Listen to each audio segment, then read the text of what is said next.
ফুটন্ত জলের মধ্যে কাঁঠাল দিয়ে এই রেসিপিটি একবার বানিয়ে দেখতে পারেন, খেতে ভীষণ ভালো হয়।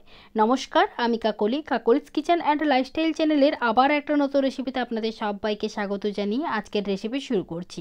রেসিপিটি বানানোর জন্য প্রথমে একটা কড়াইয়ের মধ্যে কিছুটা পরিমাণ জল নিয়েছি। এরপর এর মধ্যে সামান্য একটু হলুদ গুঁড়ো ও অল্প একটু লবণ দিয়ে একটা কাঁঠালের হাফ টুকরো দিয়ে দিতে হবে, আর একটা ঢাকা চাপা দিয়ে প্রায় 4 মিনিটের মতো সেদ্ধ করে নিতে হবে। এই সময় গ্যাসের ফ্লেমটা হাই রাখতে হবে। 4 মিনিট পরে ফিরে এলাম। দেখুন কাঁঠালটা অনেকটাই সেদ্ধ হয়ে গেছে। কাঁঠালটা অপর দিকটা উল্টে দিচ্ছি যাতে অপর সাইডটা একটু ভালোভাবে সেদ্ধ হয়ে যায়। আর এইভাবে কাঁঠালটাকে বেশ কিছুক্ষণের মতো সেদ্ধ করে নিতে হবে যাতে কাঁঠালটা 80%-এর মতো সেদ্ধ হয়ে যায়। এবার দেখুন কাঁঠালটা অনেকটাই সেদ্ধ হয়ে গেছে, চাইলে এই সময় চেক করে দেখে নিতে পারেন। এবার কাঁঠালটাকে জল থেকে তুলে নামিয়ে নিতে হবে আর ঠান্ডা করে ভালো করে ছাল ছাড়িয়ে নিয়ে ছোটো ছোটো টুকরো করে নিচ্ছি। দেখুন কাঁঠালটা ঠান্ডা করে ছোটো ছোটো টুকরো করে কেটে নিয়েছি। এখন এর মধ্যে দিয়ে দিচ্ছি পেঁয়াজ বাটা, একটা বড় সাইজের পেঁয়াজ বেটে দিয়েছি।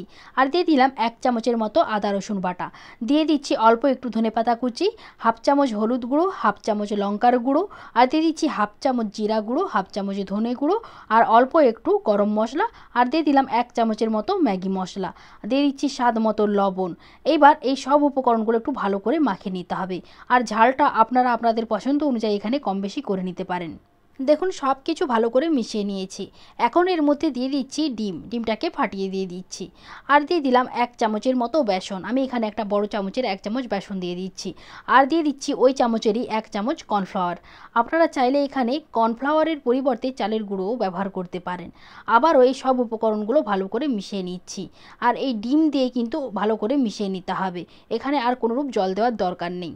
দেখুন সব কিছু আবারও ভালো করে মিশিয়ে নিয়েছি। আর কাঁঠালটাকে ঠিক এরকমভাবে রেডি করে নিতে হবে।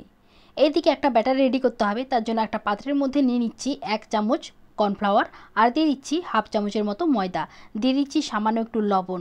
এবার অল্প একটু জল দিয়ে ব্যাটারটাকে গুলিয়ে নিতে হবে।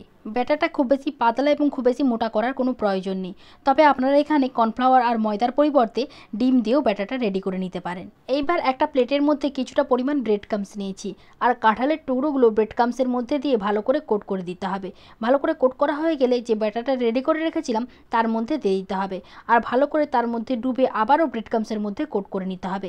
এরকম করে ডবল কোট করে নিতে হবে, তাহলে কাঁঠালের এই রেসিপিটি খেতে বেশি ভালো লাগবে। এরকম করে সমস্ত কাঁঠালগুলো রেডি করে নিতে হবে। এবার এগুলো ভেজে নিতে হবে, তার জন্য একটা কড়াইয়ের মধ্যে কিছুটা পরিমাণ তেল গরম করতে দিয়েছিলাম।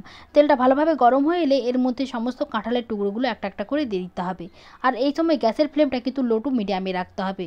লো টু মিডিয়ামে রেখে সমস্ত কাঁঠালগুলো ভালো করে ভেজে নিতে হবে। কাঁঠাল তো নানা রকমভাবে রান্না করেছেন, একবার কাঁঠাল দিয়ে এই পকোড়ার রেসিপিটি বানিয়ে দেখুন, খেতে দুর্দান্ত হয়। আর যখন এই পকোড়াগুলো এরকম ঠিক হালকা লালচে কালার চলে আসবে তখন এগুলোকে তেল থেকে নামিয়ে নিতে হবে। খুব বেশিক্ষণ রাখলে কিন্তু তাহলে একটা কালচে ভাব চলে আসবে, তাই হালকা লাল হয়ে গেলে এগুলোকে তেল থেকে নামিয়ে নিতে হবে। আর এই রকম করেই বাকি কাঁঠালগুলোও ভেজে নিতে হবে। আর এগুলোকে তুলে একটা প্লেটের মধ্যে নামিয়ে নিচ্ছি, আর আপনাদের দেখাচ্ছি দেখুন কতটা মুচমুচে হয়েছে।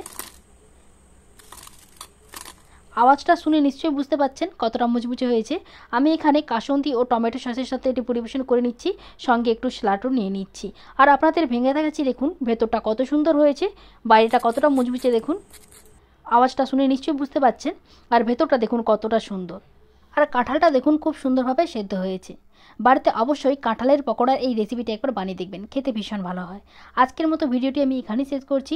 ভিডিওটি ভালো লাগলে প্রতিবারের মতো এবারেও বলছি চ্যানেলটি সাবস্ক্রাইব করে আমার পাশে থাকবেন।